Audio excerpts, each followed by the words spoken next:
Mira, nosotros, yo quiero decirle a la gente que nos escuche, que nos ve y toda la cosa, que nosotros somos súper honestos y casi siempre grabamos al tiro, así empezamos, no definimos, no hay pauta. Pero tuve que ponerle stop y volver a grabar. Eso.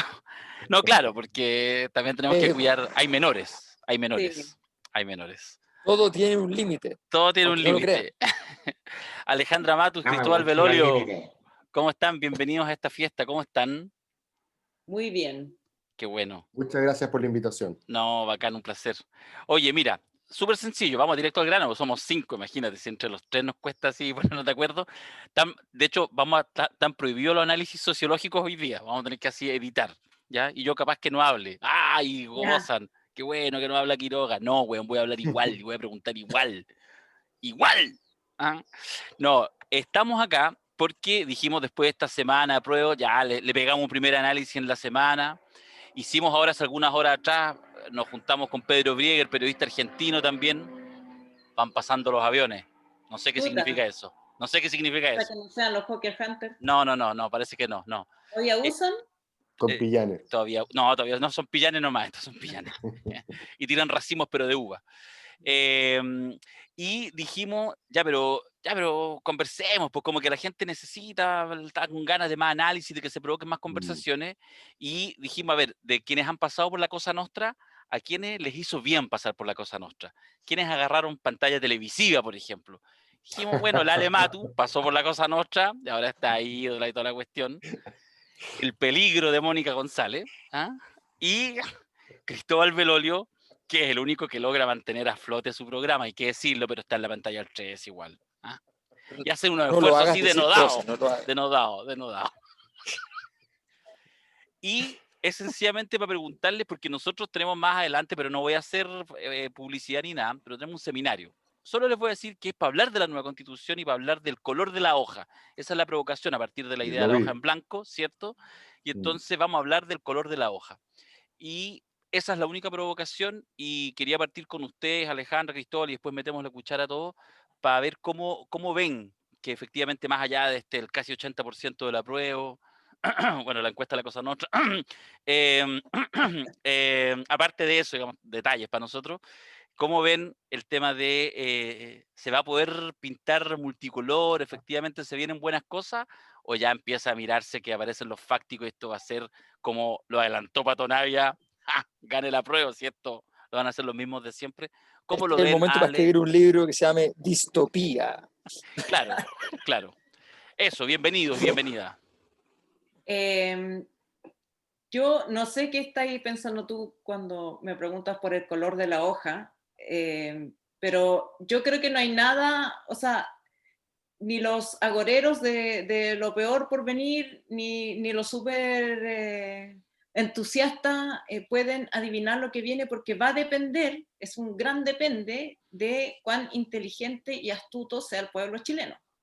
O sea, creo que hay una oportunidad, pero por supuesto se puede chingar, la posibilidad. O sea, puede ser la Convención Constitucional una gran tiendita del horror, con gente que sale de las tumbas, zombies y otros, digamos, políticos retirados, gente que quiere las 2 A lucas y propósito de Halloween, ¿no? Esto es a propósito de Halloween. Y ellos van a llegar ahí si la gente les da el voto, si la cuestión es así nomás. Correcto.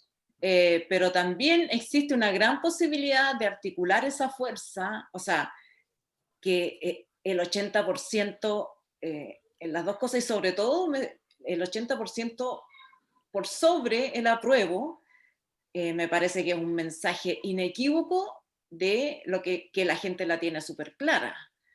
La gente, yo creo que no es el tema de que la gente quiere gente que independiente como gente que nunca se ha mojado el potito, porque no creo que sea la idea.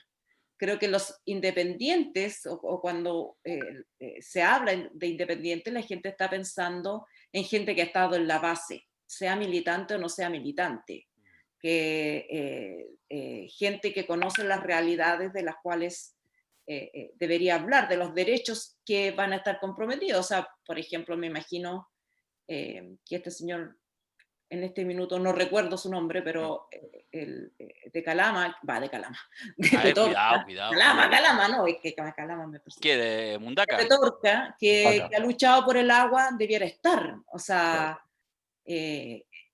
Modatima. Sí. Claro, o sea, no puede ser que no estén Luis Mesina, por ejemplo, del movimiento, o otros representantes del movimiento No Más AFP, tienen que estar, porque son ellos los estudiantes secundarios, los universitarios, las juntas de vecinos, las ollas comunes, el país. Pues.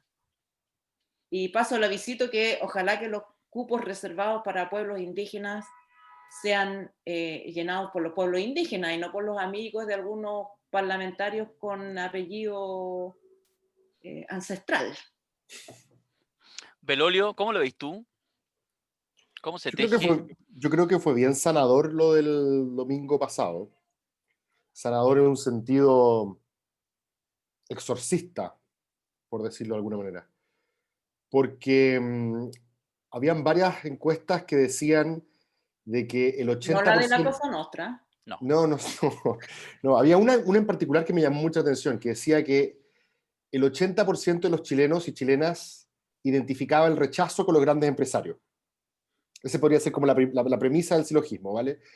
El 80% de los chilenos, premisa número 1, considera que son los grandes empresarios. Premisa número 2, el estallido social, la protesta social, es una rebelión contra las élites políticas y económicas que se percibe te han afilado durante los últimos años o décadas, ¿cierto? Esa es la segunda premisa del silogismo. Conclusión, si tú les ganas 80-20, de alguna manera como que te los afilas de vuelta. Y generalmente cuando se produce esa especie como de revancha, cuando un tipo te ha hecho bullying mucho tiempo y tú ya te cansaste y un día vas y le pones un aletazo de vuelta, perdón por la analogía tan burdamente... Tan de colegio de hombres. Tan de colegio de hombres, pero se genera en la justa revancha, por así decirlo, una sensación como de tranquilidad de espíritu. Y me da la impresión de que eso también se produce en la medida de que la energía del estallido social se conectó con su traducción constructiva institucional, claro. O sea, cuando vota Fabiola Campillay o vota Gatica, Gustavo Gatica, y los aplauden, y ella, Fabiola, llama a votar, de alguna manera lo que está diciendo es, todo esto lo hicimos porque igual creemos en una traducción institucional de ese descontento. Por eso me parece que como primer acercamiento, lo del domingo fue sanador. Lo que no significa que no tenga, Darío, una serie de paradojas, ¿cierto? La primera paradoja, la más obvia, la que a todo el mundo probablemente le llama la atención, es cómo, si lo que pasó el año pasado, y de alguna manera sigue reverberando en el tiempo, es una rebelión contra las élites políticas, contra las dirigencias políticas, contra el mundo político. De alguna manera lo que pasa el domingo es que se demuestra que la decodificación o la interpretación que hizo el mundo político de la protesta fue correcta. O sea, identificó un mínimo común denominador en el proceso constituyente. Porque había mucha gente que decía, ¿de dónde? Bueno? Esto tiene que ver con cuestiones mucho más puntuales, ¿cierto? El costo de la vida por acá, las pensiones por allá, como que si se pudieran resolver en forma aislada. Pero el mundo político interpretó que había una especie de etos común a todos esos malestares que tenía que ver con las reglas del juego y apostó a un proceso constituyente y la gente compró en el buen sentido. Dijo, sí, ok, para allá va la micro.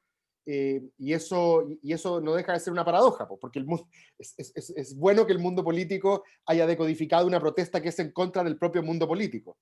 Y ahora te entrego la palabra, pero la paradoja para lo que viene es que en teoría, como bien dice la Ale, el proceso que se abre ahora queda a cargo, por lo menos principalmente, ¿cierto? Vamos a ver ahí generosidad, inteligencia y todas esas cosas, pero queda a cargo de aquellas mismas estructuras que supuestamente fueron cuestionadas por la protesta que a su vez tuvo una traducción institucional que fue clarísima contra esa misma estructura.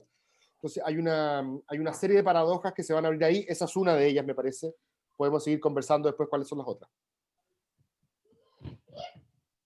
La palabra está abierta, compañeritos. O sea, simplemente yo creo que desde el lunes mismo, porque el domingo fue celebración, como la de Darío, que fue hasta la hora nona, se instala el lunes ya una tensión primera, ¿no? A mi juicio, que tiene que ver con quiénes van a estar ahí.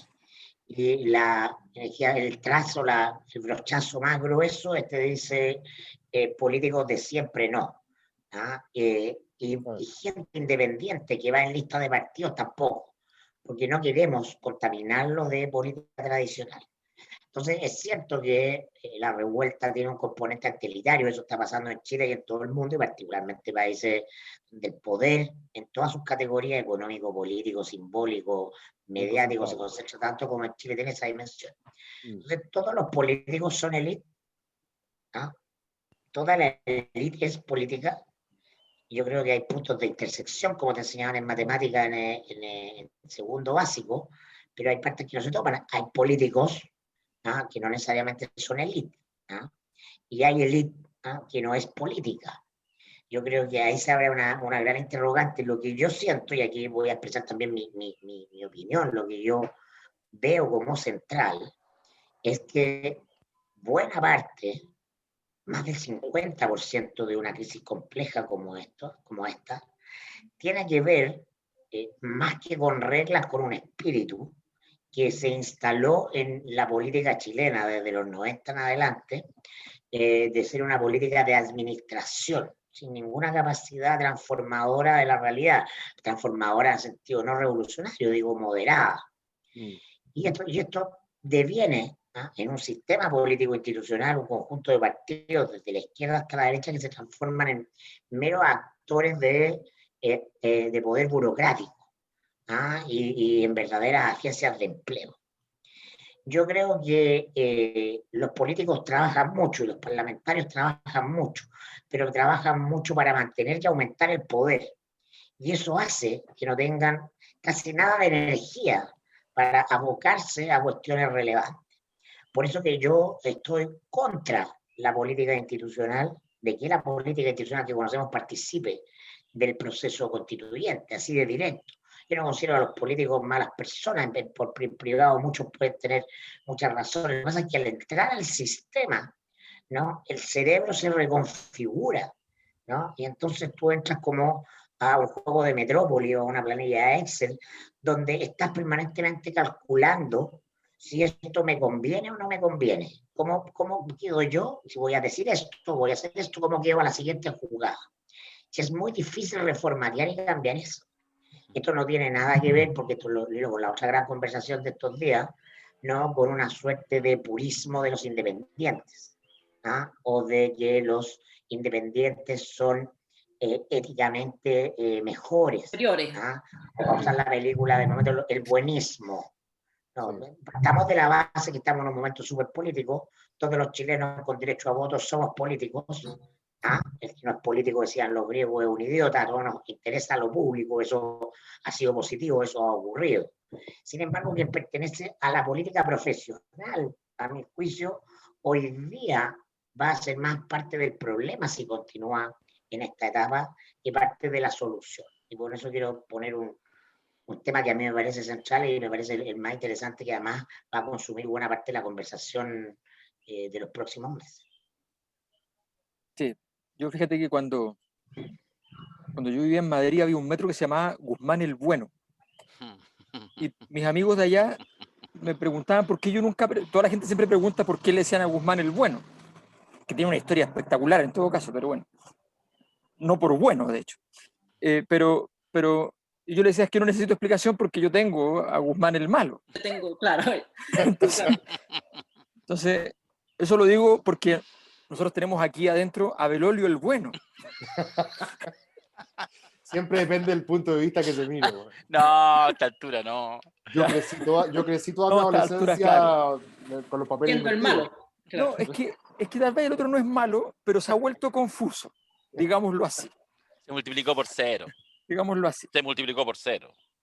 Yo creo que todo lo que se ha dicho... Es que es un burócrata, esto al juego de lo que lo obliga el cargo. Y eso le pasa a todos los que juegan ese juego. Te rapaste y envejeciste. Sí, bueno, hay casos. Yo creo que es bien interesante el mix que se dio con las distintas intervenciones, porque nos plantea efectivamente el conjunto de desafíos. Discrepo un poco, en realidad no discrepo, pero creo que hay que matizar la idea de paradoja respecto al tema de institucionalidad, porque en rigor la institucionalidad que se va a hacer cargo de todo este proceso en rigor desde el lunes, desde el mismo domingo ya, es otra, aunque no tenga formalmente. Correcto. Entonces, lo que pasa es que en política enterarse que estás muerto se hace muy difícil, muy difícil. Y hay algunos que son muy porfiados. Entonces, también. exacto. Pero en el fondo viene una configuración nueva, donde lo que decía la Ale respecto a la inteligencia de la ciudadanía es muy importante, porque también enterarse de que ganaste es muy difícil. Y aquí hay mucha gente que se declara toda esta semana perdedores. Y ganaron una cantidad de poder en 5 minutos como nunca antes en su vida. ¿A qué te referís? Y es muy sorprendente como sencillamente, o sea, lo que significa que una élite que más o menos, estoy hablando, esto académicamente, hay un estudio fantástico de Gerardo Vidal y otros 2 académicos que plantean, hace varios años, hicieron un análisis matemático de las estructuras de poder en Chile, y decían el 1% concentra el poquito más del 30% del poder. Supongamos que el 5% concentra el 50%. ¿Ya? Puede ser más.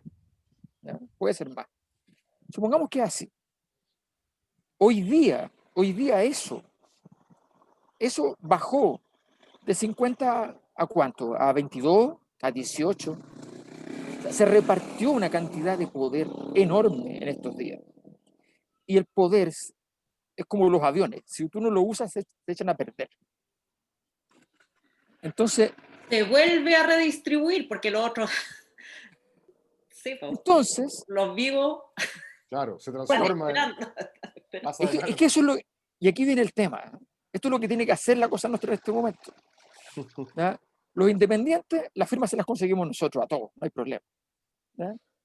Firman un papelito para que la recaudación de los votos, obviamente, porque hay que organizarlo, qué sé yo, todo.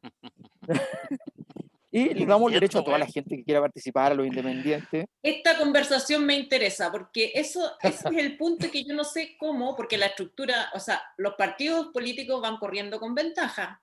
Obvio, exactamente. Entonces, ¿cómo vas a hacer en todos los territorios para que las listas de independientes vayan más o menos unidas? Porque si tenéis 50 listas independientes no va a salir ni uno. No, yo creo que el problema no tiene solución.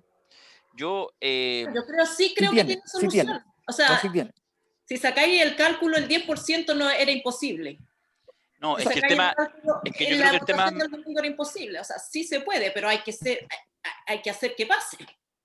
Lo que pasa es que yo creo que hay un problema que es anterior incluso, que va de la mano, por supuesto. Faltan 70 días para la inscripción de los candidatos, 70 días. Y debieran suceder, y va a suceder seguramente, la pregunta es cuándo, el cambio en la legislación para bajar de 1,5 a 0,5 la cantidad de firmas, eso, en fin, de la última votación, a que pueda ser electrónicamente, etcétera, etcétera. Pero ¿sabéis qué? Habiendo todo eso, nosotros como la Cosa Nostra, poniendo nuestro capital de apoyo que tenemos harto y vasto, firmas para que se inscriban independientes.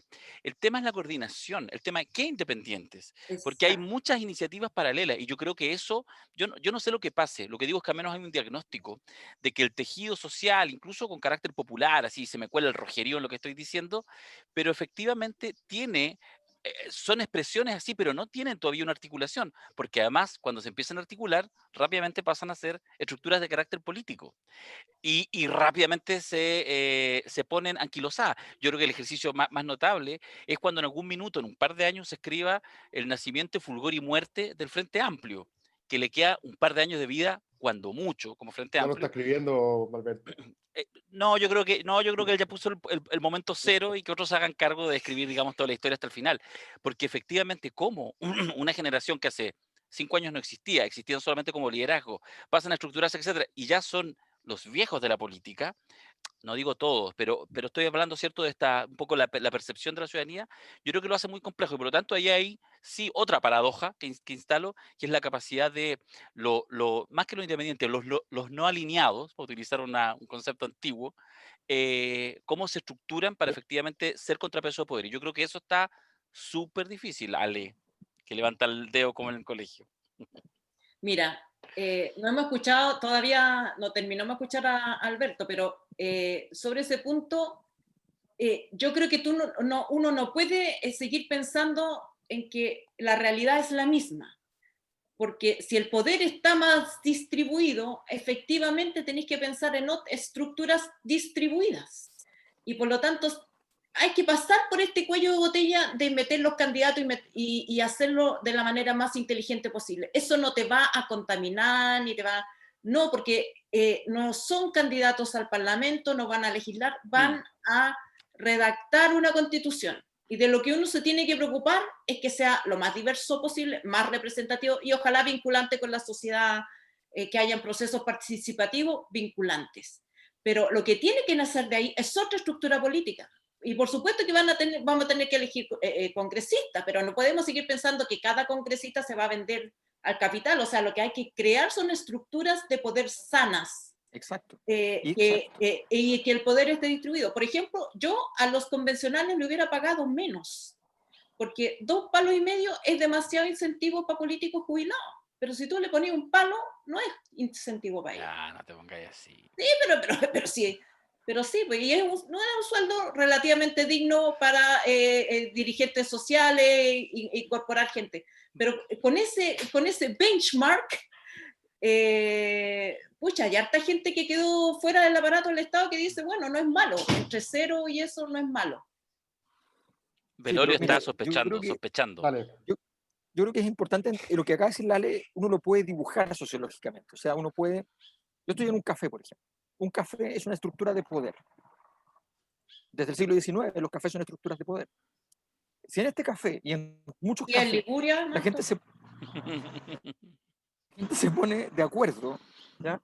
Para, por ejemplo, tener la siguiente conducta. Cualquier persona que te pide, porque estás con tu computador, que te pide darle la firma para inscribirse como independiente, sin importar lo que piense, sin importar lo que diga, se la das. ¿Me entiendes? O sea, todos queremos que hayan muchos independientes. Bueno, fácil. Demos nuestras firmas abiertamente para que se inscriban libremente, para que sea fácil inscribirse en una lista por fuera, ¿ya? Que puedan configurar su propia estrategia sin tener que estar dependiendo de las migajas de los partidos. Y esas personas también que entiendan que mientras pidan migajas a los partidos, sencillamente no son independientes, no son independientes, aunque digan que soy independiente, que voy en la lista de no sé qué, no son independientes, porque el último día, el día que van a inscribir las candidaturas, pueden, y estas cosas pasan, tirar una hojita por el auto para afuera, así literal, rayarle alguna cuestión y cambiarlo de distrito, cosas que pasan, todas cosas que pasan siempre, que pasan siempre en todos los movimientos, en todos los partidos. Entonces, ojo, tener poder es una responsabilidad grande. Si yo tengo aquí mi computador y me voy al cuarto de baño a hacer pipí, ¿ya? Y dejo el computador aquí, todos me dirían, ¿eres un estúpido o qué? Pero nosotros venimos de dejar durante varios años algo mucho más valioso que el computador, que es el poder arriba de la mesa, y nos fuimos, lo dejamos ahí, y de repente dijimos, oye, pero qué mala persona que se lo llevó.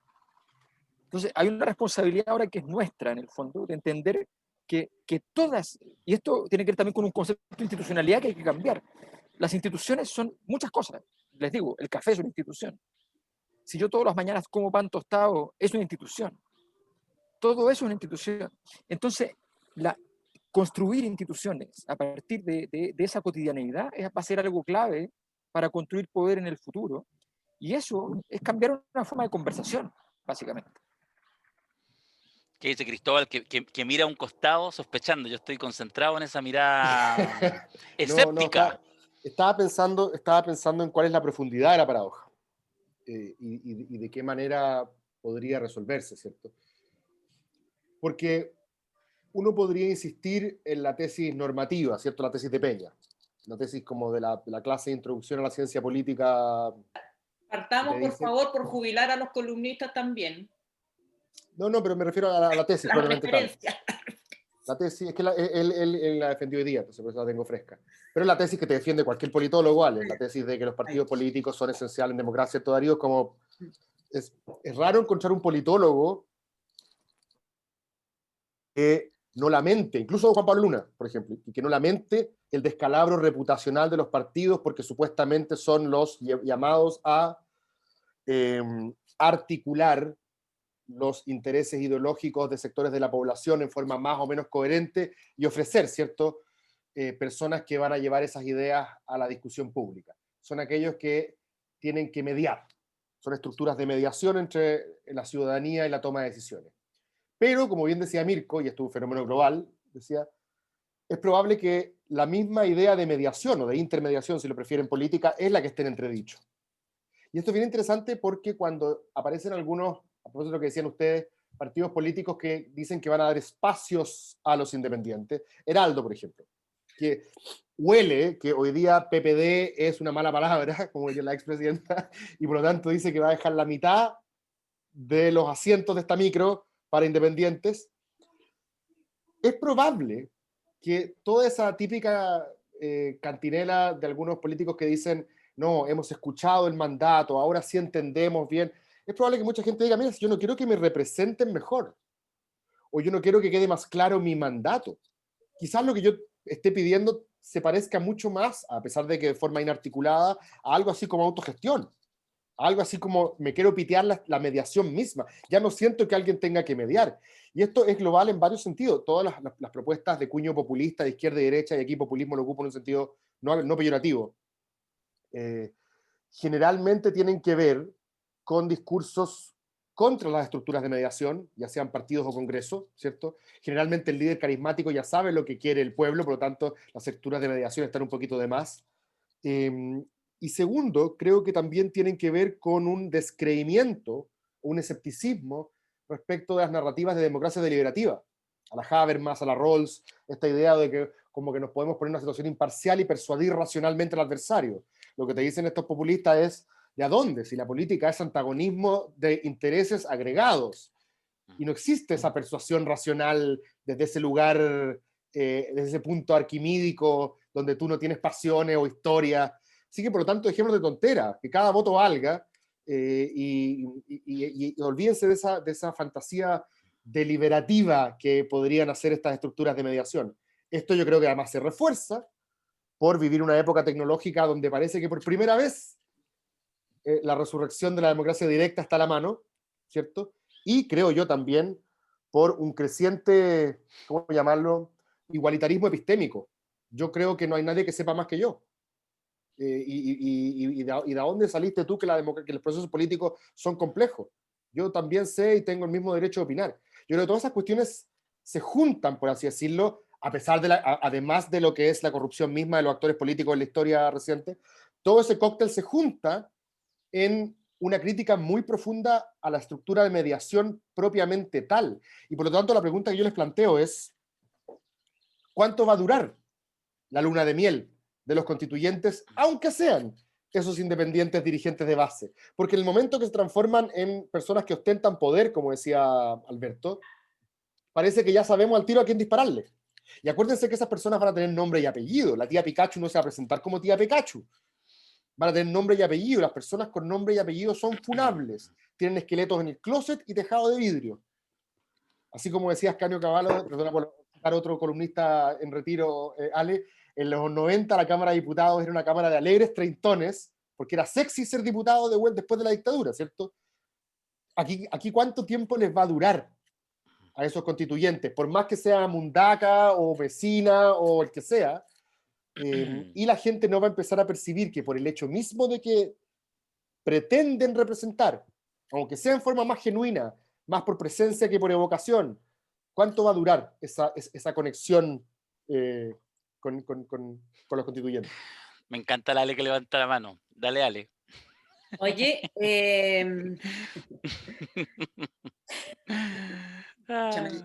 se me fue la idea ahora, po. No, ya, nunca ¿No más. te estaba diciendo antes? Es como las vacas, ¿cachai? Está diciendo se me perdió. elegantemente que estamos hasta la masa. Sí. Yo creo que hay algo en los partidos políticos muy, muy doméstico que no vemos o no ven ustedes porque son hombres. Y perdón que salga con el feminismo, pero ¿cuál ha sido la práctica de los partidos políticos históricamente? Porque esto también convengamos que no es una práctica de los 90 ni de nada. son clubes de Toby donde las decisiones se toman tipo 2 de la mañana con copete. Y las minas, las compañeras, en general incentivo a que estén ahí de florero, porque si empiezan a dar opinión y se ponen pesadas, no las invitan, o alargan la reunión hasta que la compañera se vaya, entonces hablan de verdad. Y esa práctica... Y eso pasó en los 2 gobiernos de Bachelet. Eso ha pasado siempre.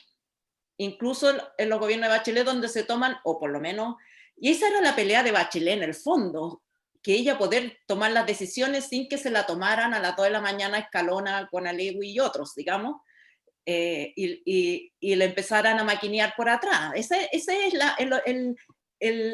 como la madre del cordero de la paranoia de Michelle Bachelet. Esa es su paranoia, que sabía que los gallos estaban juntándose y tratando de maquinearle y pasarle gato por liebre todo el tiempo.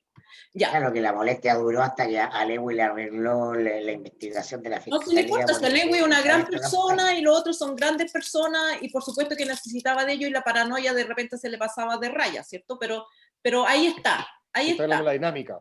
Es la dinámica, claro. Y entonces, en esta lógica, que también es la lógica de la CUT, es también en la lógica de la NEF, es la lógica del Colegio de Profesores, de todas las organizaciones políticas que han existido hasta ahora, se han desconectado, no solamente porque, no sé, el compañero se fue de director a una FP y entonces viene cargado, sino que por solo la dinámica de la deliberación política queda fuera toda la gente de verdad.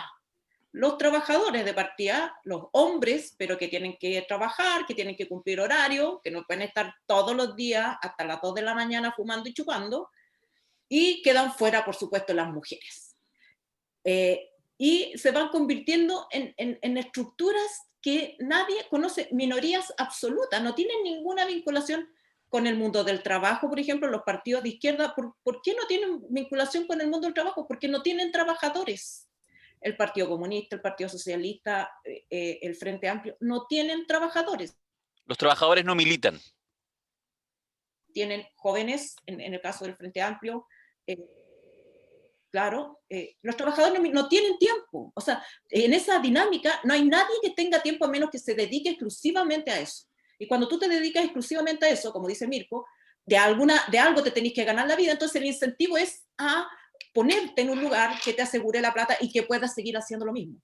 Entonces, en esa dinámica de los partidos políticos chilenos, histórica, está offside, no solamente por esta cuestión de la mediación, porque en realidad no median con nadie. No es que estén mediando y se haya agotado el sistema de mediación. No median con nadie, se representan a sí mismos y buscan perpetuar su poder por sí mismos. Esa lógica ya no se sostiene, y como ahora la revolución tecnológica nos permite participar masivamente sin estar 20 horas con los compañeros chupando y fumando, yo puedo, digamos, conectarme por Zoom y puedo dar mi opinión y puedo además ver y vigilar cómo votaron. Creo que son las dinámicas. No es que los partidos políticos no sean necesarios, necesitamos nuevas formas de partidos políticos. Necesitamos partidos políticos que efectivamente representen a bases reales. O sea, si vamos a hablar de los trabajadores, bueno, los trabajadores tienen que tener una manera de participar en ese partido político. No puede ser que estemos hablando del sindicalismo y si los sindicatos son el 10% de los trabajadores, ¿qué pasa con el resto del mundo del trabajo? Todos se quedaron callados. Eso que describió Alematu, que es propio de la sociología de trastienda del mundo de la izquierda, los sindicatos, las organizaciones gremiales, Longueira decía que en la derecha ocurría en la temporada de matrimonio. Los matrimonios se operan. Claro. La gente se va cambiando de la mesa y ahí van armando los sí, estaba pensando, Mirko, que esta otra anécdota que me contó Juan Pablo Luna, que me decía que él fue a tratar de mediar, de hecho no de mediar, pero a saber cómo operaba la toma feminista, Ale, del 2018, de la Católica, de Casa Central. Y a las autoridades les llamaba mucho la atención que las vocerías eran altamente rotativas. 6 horas duraba cada una. O sea, ni en la Atena de Pericles duran... Tampoco. Y en 6 horas, claro, era muy difícil para la autoridad saber con quién tenía que hablar. Y la razón, cuando le explicaron, cuando Luna dijo que le había preguntado por qué duraban 6 tampoco la vocería, y era básicamente porque la percepción de estas cabras era que incluso sus hermanos grandes, estoy pensando en Giorgio, en Boric, en esa generación, que supuestamente eran los que venían a renovar la política. De hecho, ellos jubilaron al que venía a renovarla, que era Marco. O sea, imagínate, la jubilación más rápida de la historia, ¿cierto? A los 37 años. Hasta esta. Hasta esta, claro. Pero también convengamos que Marco se jubiló solo cuando digamos, aceptó su jet. Bueno. Pero bueno, el punto es que ellos decían que para no cometer los errores de la generación del 2011, que las figuras principales de ese movimiento después se habían transformado en dirigentes políticos jerárquicos, por así decirlo, ellas, para no cometer ese error, tienen una estructura completamente horizontal. Y fue bien interesante también en la protesta social del año pasado. Yo lo conversé con una politóloga argentina, la María Esperanza Casullo, y a ella le llamaba también profundamente la atención que este fuera un movimiento, el chileno, de hecho, y de hecho, para ella ese era el único punto que no permitía decir que lo que estaba pasando en Chile era auténticamente populista, porque según ella, el ingrediente que le faltaba era la conexión mística, por así decirlo, con el caudillo, ¿cierto? Con el líder carismático. Pero aquí no podía haber ese líder carismático, por lo menos no con nombre y apellido. Habían héroes de Marvel, pero no con nombre y apellido. No podía existir ese líder carismático, justamente porque se percibía que se podía llevar la pelota para la casa. Eso es súper interesante y pervasivo, yo creo, en todo lo que hemos visto. ¿Sabéis qué? Yo creo que completamente de acuerdo con que estamos frente a algo radicalmente diferente. Por eso que siempre trato de hablar de que asistimos no a una, sino que a 3 revoluciones. Hay 3 grandes ejes que están reconfigurando la cultura y por lo tanto el ya solo hecho de estar discutiendo sobre la Asamblea Constituyente es desgastante y es bastante tuerto porque vienen necesariamente formas de desconcentración del poder, tanto por si los asambleístas van a tener que ir a responder a los territorios que los eligieron para ir a dialogar en función de lo que se propone, como por si vuelve todo el poder a los soviets, que es lo que pasó de alguna manera en la semana siguiente al 18 de octubre, eso fueron los cabildos. La gente sola se convocó para conversar. Eso no creo que se pueda romper porque es un síntoma de época. Sí, yo en ese sentido como complementando y quizás más bien planteándolo más como pregunta que como una claridad, digamos, de que así va a suceder, es que yo creo que es súper clave una cosa que puede ser bien contraintuitiva, que es que para mí, para que esto efectivamente genere un espacio refundacional, el proceso constituyente, la forma es más importante que el fondo. Sí, claro. O sea, a ver, una dimensión, sí. Exacto. Mira, dennos a nosotros 5, ya complementemos 3 personas más y dennos, qué sé yo, 6 meses y podemos hacer una constitución en 48 horas. Pero maravilloso, pero súper buena, estructurado, los elementos están ahí. Oye, siguen los Hawker Hunter aquí, después de que hablo de estas cosas. La tengo que hacer en 48 horas. Bueno, entonces, o muchos grupos, y ahí donde yo creo que hay mucha gente muy bien intencionada, de amplios sectores políticos, desde un Baradit hasta un Benito Baranda, en fin, y todo. Entonces todos dicen, no, porque yo ya tengo más una trayectoria, etcétera. Pero eso sigue replicando una cierta lógica. Y estoy tratando de cuidar mis palabras para que no se me salga un obrerismo así, pero ya del siglo XIX, de mediados. Dale. Pero por supuesto que lo pienso un poco, es que yo creo que no va a pasar nada interesante si la generación de esas autoridades, primero, no es capaz de representar de verdad al país real. Cuando uno dice representar al país real, implica que haya gente que esté en la Asamblea Constituyente que no sabe mucho, de nada, de ningún tema, que ni siquiera es el Rodrigo Mundaca de Modatima, como decía la Ale. Quiero que también esté él. Pero que efectivamente no, porque hay mucha gente, líderes, etcétera, pero que de alguna manera han tenido oportunidad, han sido profesionales y si no están, pegan en el palo y por lo tanto saben y tienen trayectoria, etcétera, etcétera. Pero eso de alguna manera también es una élite.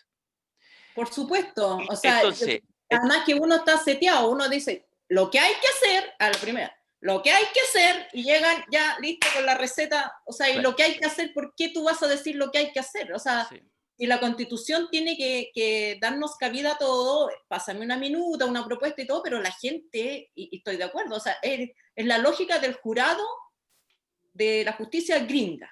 O sea, Yo le- yo- gente común y corriente deliberando temas complejos, porque todos somos capaces de deliberar temas complejos, sobre todo si nos atañen directamente. Y la Entonces gente... Yo deberíamos hecho por siempre fui sorteo, partidario ¿no? del sorteo. Siempre fui partidario. Porque el sorteo Bueno, es el que más ya. compatibiliza con esa tesis, Ale, ¿no? Claro, Sí. es que hay algo de eso. Entonces, lo que yo digo, solo cierro, y yo tengo una cierta expectativa, de hecho, ando con ganas de dedicarle algunas horas de mi tiempo, con mucha otra gente, a empujar el carro para ver si algunos o algunas convencionales, digo constituyentes, efectivamente está mal dicho, algunos de los delegados que van a estar en la convención y delegadas que van a estar en la convención son personas que, por ejemplo, no sé, tienen rentas menores a 800 lucas.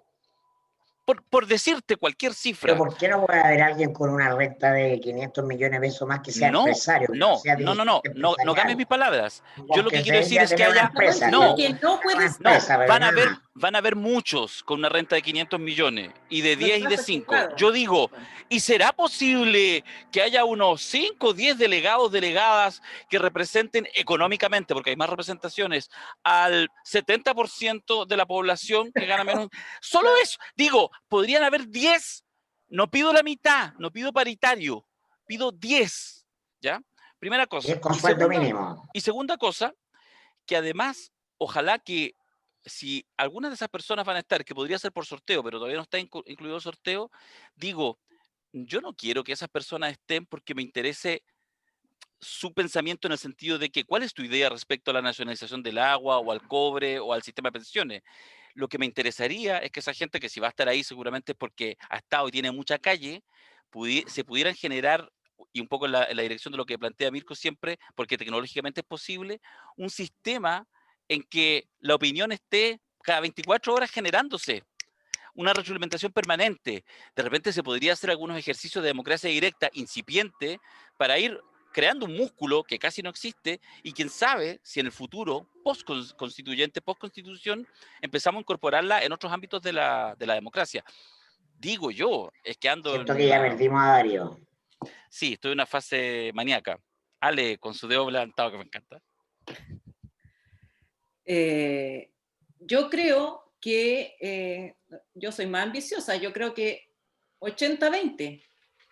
O sea, las tres comunas deberían postular, bueno, y dado que el 20 está distribuido en todo el país, deberían postular, no sé, a un 2%, una cosa así. Pero el resto, o sea, tendría que ser representativo de esa votación para que efectivamente tengamos una democracia y la mayoría se exprese.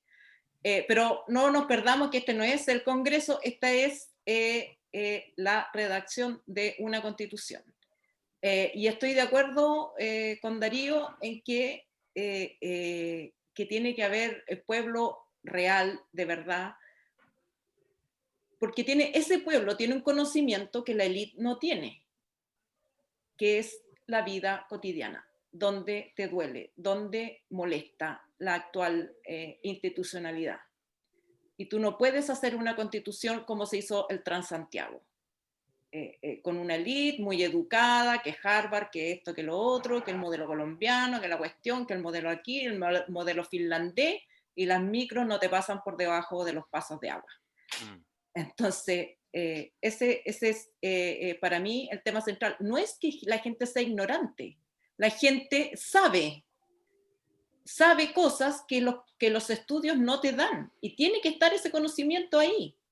No puede despreciarse ni desdeñarse desde el punto de vista, es que no tiene estudios constitucionales, ni ha hecho estudios de constitución comparada, no, pero sabe en el país que quiere vivir, y lo expresó claramente. Y desde esa perspectiva, el sorteo, que sería la forma más democrática a mi gusto, es adecuado, porque es cierto que no hay una cabeza en el movimiento de octubre, pero tú, cualquiera de las millones de cabezas que estabas ahí, sacas a cualquiera y cada uno de esos sabe. Y sabe perfectamente. O por lo menos, Ale, sí, es un buen punto. O por lo menos podríamos partir por algo que ya es audaz en Chile, probablemente es mucho más humilde de lo que tú estás, mucho más modesto de lo que tú estás pidiendo, pero que ya en Chile sería audaz, que es que el viejo Distrito 23 se contenga de su ambición de tratar de representar la diversidad de todo Chile. Y cuando hablo de diversidad, aquí estoy en la misma frecuencia de Darío, no estoy hablando de diversidad ideológica, ¿cierto?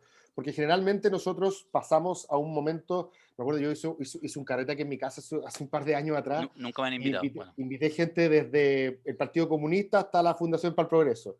Y me acuerdo que la niña del Partido Comunista, bien clever ella, como que la del Frente Amplio se le acerca y le dice, oye, pero qué diverso este carrete. Y la comunista se le acerca y le dice, solo ideológicamente, amiga, no de clase.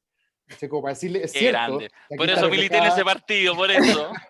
¿No? Y una observación muy clever, porque generalmente las élites a las cuales yo pertenezco, entendemos por diversidad ideológica. Sí.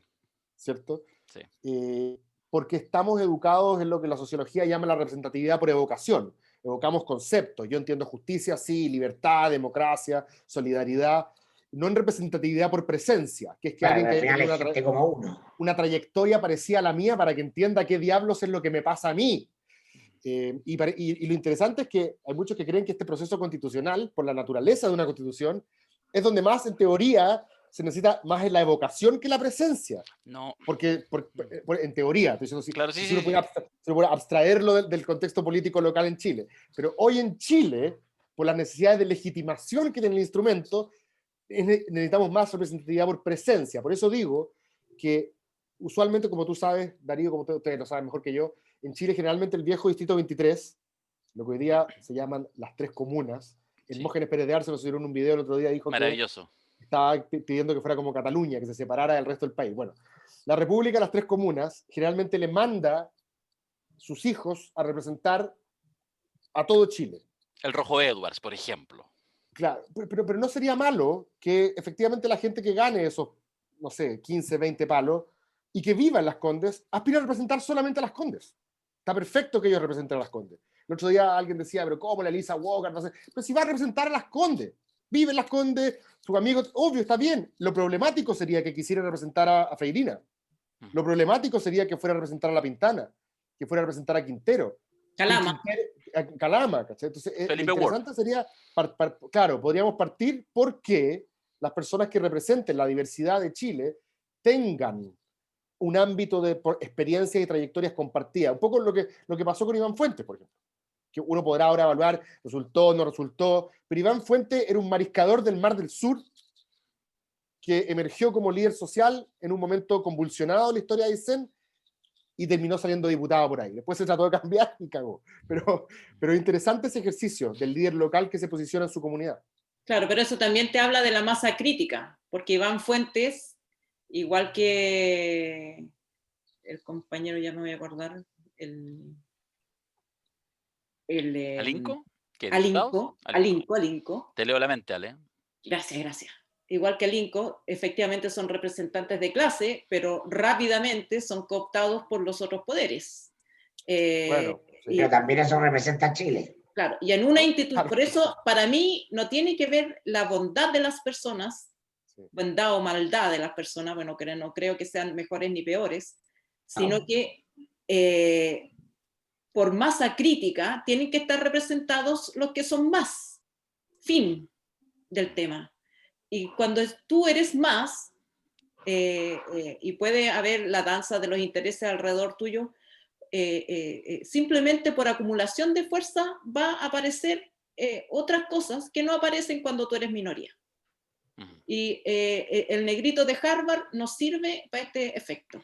O sea, si tú quieres tener una convención constitucional que se alinee con lo que quiere la sociedad chilena, bueno, la sociedad chilena tiene que estar representada en la misma proporción que está en la sociedad chilena. O sea, por lo menos se aceptó mujeres, ya, la mitad, pero el componente clase es fundamental, porque si todas esas mujeres viven en las 3 comunas, ni siquiera necesitan que les hagan lobby.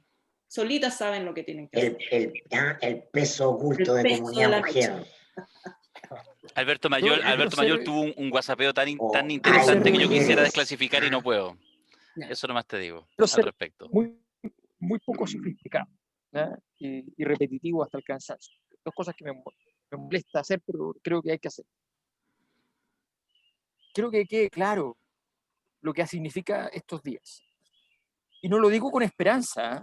No es la esperanza la que me embarga, ni mucho menos. Lo que me embarga es un sentido de sensación de la importancia del momento, de entender que, por eso no lo digo con esperanza, porque de entender que en la lucha del poder hay que pelear todas las pelotas. O sea, no existe esto que gané el partido el domingo y el lunes lo dejo pasar.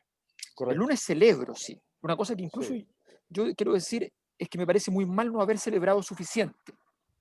Estoy de acuerdo. Porque la derecha cuando gana celebra 2 semanas. 2 semanas. Y entra en borrachera electoral. Y eso está muy bien, porque eso construye un clima en su gente que les da una fortaleza psíquica para afrontar el futuro. Es como una relación que parte de amor, que parte bellamente, con 2 semanas iniciales de un amor inconmensurable. Exacto. Mucho sexo. Eso es muy importante. Nosotros En nos la encargamos época siempre. de Macari había luna de miel con mucho sexo, pero ahora aparte antes. ¿Ves? Exacto. Ahora solo hay mucho sexo. La época de Macari querisma. Bueno, pero mira lo que pasa ahora, que el lunes ya está así todo. No, es que ahora hay que concentrarse, pero no, es que ahora hay que declarar quién va a ser presidenciable, constituyente, convencionalista, convencional. Oye, pero por favor, celebremos. El miércoles estábamos en la polémica Garín-Jackson, investigaciones especiales. ¿Ya? Por favor, o sea, necesitamos que efectivamente esto tenga su propio peso, nada más que eso, su propio peso. Oye, Y que, perdón. No, sí, y dale, que efectivamente se enojan conmigo. nos movamos. Fíjate que es un momento donde, y esto creo que queda súper claro, en este instante, hoy, y hace una semana era mucho menos así, y hace un año era mucho, pero muy, muy diferente. Hoy, no solo políticos, ¿eh? Un juez de la República no va a llamar al abogado que fue compañero en la universidad, que fueron casi todos los abogados que están en ese nivel compañeros en la universidad. No va a llamar el día antes del juicio para enterarse de 2 o 3 cosas. No lo va a llamar. No va a ocurrir ahora que usted en su casa va a perder poder por la reunión entre 2 ex compañeros de colegio de un colegio prioritario del país. Que usted ni se enteró, nadie se enteró, con suerte la familia de ellos se enteraron, y sin embargo usted perdió algo allí, en esa reunión. Eso hoy ocurre menos y con menos eficacia. Eso es de una importancia enorme. Esa es la ingeniería de detalle de este momento. Entonces yo creo que es muy importante entender, hoy Chile es, ojo con esto, es más competitivo en términos del poder, es más darwinista, porque los que están arriba en la cadena trófica sí pueden perder. Hay que entender eso. Y el último ejemplo, Darío, antes de cerrar mi alocución. La importancia de la astucia, de la inteligencia, de la capacidad de responder a tiempo, la quiero ejemplificar con una cosa fantástica que pasó esta semana en España. Una cosa que tiene muy poco que ver con esto, porque hay grandes cosas imperiales, pero que al final es lo mismo. Salió una información muy polémica en España que señalaba de que había información privilegiada, con grabaciones, fiscales y todo, que se señalaba que el año 2017 para el proceso catalán, en fin, había habido una oferta de Rusia de 10.000 soldados para Puigdemont, ¿ya? Para apoyar el proceso independentista catalán, y en fin, dinero y toda clase de cosas. Y la respuesta de la embajada rusa oficial en España, la respuesta oficial, dice lo siguiente, textual: ojo, la información aparecía en los medios españoles sobre la llegada de 10.000 soldados rusos a Cataluña está incompleta. Hace falta añadir 2 ceros al número de soldados. Y lo más impactante de toda esta conspiración, las tropas deberían ser transportadas por aviones Mosca y Chato, ensamblados en Cataluña durante la guerra civil y escondidos en un lugar seguro en la sierra catalana hasta recibir a través de estas publicaciones la orden cifrada. ¿Por qué nosotros hablamos pura weá, no hablamos las cosas importantes? Esa respuesta, independiente que esto sea real o falso. No, falso, pero es bacán. Muestra la inteligencia de salir y decir, ¿saben qué? Eran 1 millón. Sí. Me da lo mismo. Eso es un aprendizaje que vamos a tener que hacer en 5 minutos, por decirlo así históricamente, ahora, para afrontar esto, porque no estamos acostumbrados a tener esto en la mano y es importante saber ocuparlo. Yo no quiero abusar de ustedes porque les mentimos como siempre, dijimos, no, si mira, si media horita nomás, ya llevamos como casi una hora, pero yo tengo una provocación, yo no puedo terminar este podcast sin abrir aunque sea una pequeña brecha y quiero partir preguntándole a Cristóbal Belolio, bueno, porque no hemos hablado de la derecha, po. Hemos hablado del pueblo, hemos hablado cómo se viene la constituyente, ¿cómo quedó, cómo lo ves tú que se percibe esto en la derecha? El mismo espíritu lo que decía Alberto, porque ya todos están diciendo lo fragmentada que va a estar la izquierda y lo unida que va a estar la derecha, sin haber, creo yo, hecho la autopsia de lo que pasó en la derecha el fin de semana, ¿cierto? Autopsia. Y es bien interesante porque quiero tomarle la palabra a Gonzalo Cordero, que como ustedes saben es uno de los orejeros principales de la UDI, un estratega, podríamos llamarlo, en toda regla, que estuvo con nuestro amigo Mirko Camilo Fere la semana pasada creo que un especial de Comando Jungle, y lo que decía Cordero era que... Un especial lobistas, entre sí, lobistas. y lo que decía Cordero era bien interesante, bien jugado. Cordero dijo, dejémonos de tonteras. Si el rechazo saca pocos votos, saca, no sé, menos de 35, menos de 40, saca pocos votos el rechazo, este es un juicio al modelo, dijo. El plebiscito es un juicio a los últimos 30 años de la historia de Chile, a la narrativa de progreso de los últimos 30 años de la historia de Chile, que han sido, según Cordero, interesante, porque con 4 gobiernos de la concertación, 5, perdón, de centro izquierda y solo 2 de derecha, él dice, Cordero, que todos los últimos 30 años han sido inspirados por las ideas, él le llama liberal conservadoras de la derecha. Por lo tanto, que es bien decidor cuando son más gobiernos del otro lado que el tuyo, pero él dice que, como a la onda de Margaret Thatcher, todos esos gobiernos finalmente fueron inspirados por las ideas de derecha. Por lo tanto, si la gente votaba a prueba mayoritariamente, era un juicio lapidario y la derecha, perdónenme el castellano, no se podía hacer la hueona. Eso significaba que aunque le fuera bien, decía Cordero, en abril, que viene, una vez que llegaran a sentarse a la convención y dijeran, no sé, autonomía del Banco Central, o no, mira, no sé, subsidiariedad, o mira, no sé, provisión privada, le iban a decir, pero ¿qué estás hablando si tú ya perdiste? Pero ¿cómo perdí? Se acabo de ganar. Pero tus ideas ya fueron derrotadas en octubre. Eso es lo que decía Cordero. Qué grande, Cordero. Y yo dije, yo lo escuché y dije, cuidado, porque es complicado casarse a una tesis que la dejáis ahí para que después empíricamente uno pueda demostrar si realmente se cumplió o no. En cambio, la de Longueira era toda la distinta. Pues Longueira dijo, estos tipos están locos si creen que el rechazo va a llegar a 40.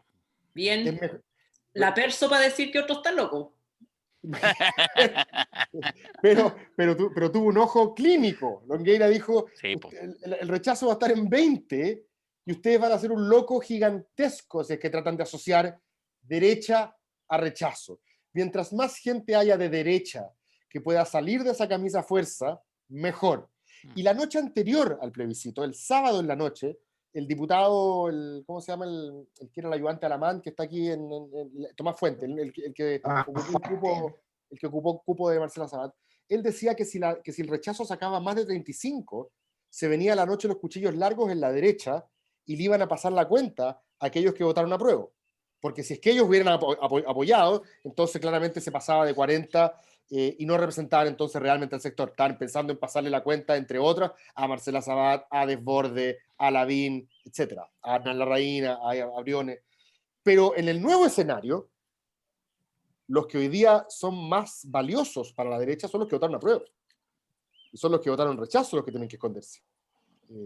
Y como última pregunta, para que la conversemos seguramente en los meses que vienen, todavía no está resuelto en Palacio cuál va a ser la relación que el Ejecutivo va a tener con la Convención. ¿Va a ser una relación íntima? ¿Va a querer pautearla? ¿Va a prescindir? ¿Va a ser indiferente? ¿Va a conducir esto de arriba a Piñera como un jefe de Estado más que como un jefe de gobierno? ¿Le va a prestar ropa? ¿Va a hacer las cosas que no puede hacer? ¿Va a administrar sus frustraciones? Esa discusión yo sé que se está dando en La Moneda, pero todavía está la pregunta y no la respuesta. Tengo una pregunta para ti. Chuta. ¿Cómo, nos vamos. porque entiendo que la derecha puede decir, bueno, parte del apruebo son nuestros militantes que están en el apruebo, pero entiendo Sí. que esos militantes mayoritariamente estaban por apruebo y convención mixta. O sea, No, en las depende. perdidas, Hay una mezcla. ¿no? Es súper complicado eso, Ale, porque tenía ahí mucha gente del rechazo, como José Antonio Cast, haciendo campaña por la Convención Constitucional porque no quiere políticos. En esto el pinochetismo parece ser transversal, ¿cierto? Los señores políticos son malos al lado Son y lado. malos. Después tenía ya gente de Bópoli, como Hernán Larraín, Ignacio Briones, y todo eso, que estaban por Convención Constitucional 100% electa. Habían algunos que estaban por la mixta, tanto en el apruebo como en el rechazo, por esta idea como de moderación, estabilidad, que la mitad ya estuviera más o menos, pero a la vista de los resultados, parece que fue poquita gente. Ya. No, porque yo decía, a lo mejor un proxy para identificar que el apruebo de derecha era muy bajo, era que no había... No, yo participé en un comando, o sea, participé en varios comandos, obviamente, de distintos colores políticos, pero uno de ellos, el comando Elija Aprobar, que era básicamente las juventudes de RN y Evópolis, y todos ellos estaban a prueba de convención constitucional. Las juventudes, por lo menos. Y muy con el discurso de Lavín, muy con el discurso de que todo lo contrario a lo que dice Cordero. Haber votado a prueba para ellos no era necesariamente tirarle la cadena a los últimos 30 años. Era reconocer que quizás las necesidades que se vienen para adelante eran distintas y había que ajustar un poco más el discurso del nuevo traje. Cambió, como diría, perdón, nuevamente Peña, la constitución sociológica del país y por lo tanto le corresponde una constitución jurídica distinta sin necesariamente encontrar que todo lo que se hizo fue malo. Yo creo que ese es el apruebo de la derecha. Pero ojo, una cosa muy corta. Es importante asumir que independiente de la voluntad, del ejercicio de la voluntad del votante,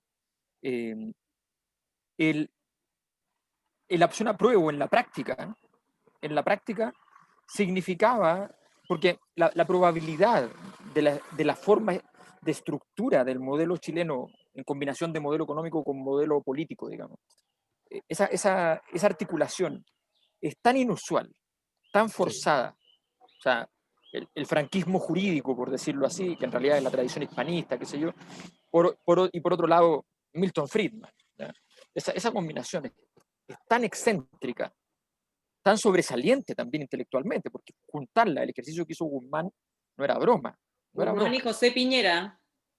Guzmán en la cosa jurídica y José Piñera en la arquitectura, el gran arquitecto de este universo paralelo y decadente, pero universo al fin y al cabo, efectivamente se llamaba José Piñera, y no así su hermano Sebastián, que es de la empresa de demolición, ¿no? Estaba a cargo de la empresa de demolición. Pero efectivamente, esa arquitectura, para votar a prueba en la práctica, y en eso Cordero tiene razón, aunque no tenga razón respecto a la voluntad de los actores. No, sí, Cordero puede haber tenido razón. Lo peor para Cordero hoy es tener razón. Sí, claro. Claro. Exactamente. Entonces tiene razón en el sentido de que efectivamente la consecuencia de eso, independiente, pase lo que pase, exacto.